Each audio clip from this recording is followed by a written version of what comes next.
Welcome to our channel. Today we how to configure JuiceBox for RFID and schedule management, full guide step by step clearly.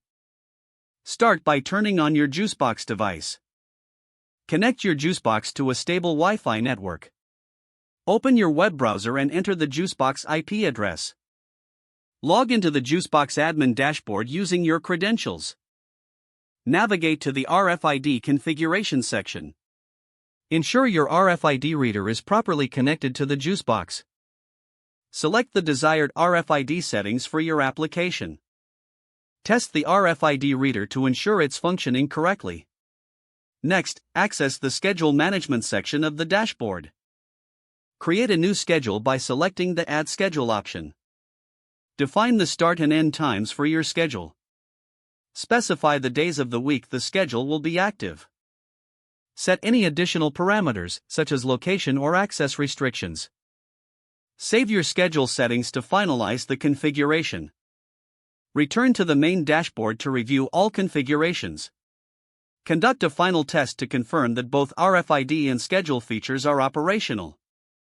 Check the logs for any errors or alerts during your tests.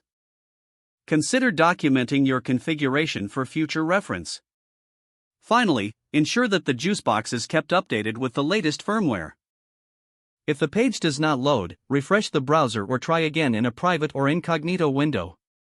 Make sure you are using the correct email address, then retype it carefully to avoid small typos.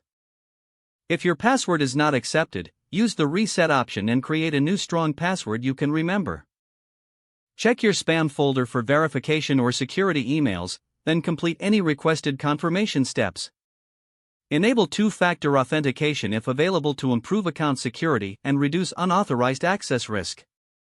After signing in, review your profile details so your contact information and settings are accurate and current. If you see an error message, note it down and try again after restarting your device and internet connection.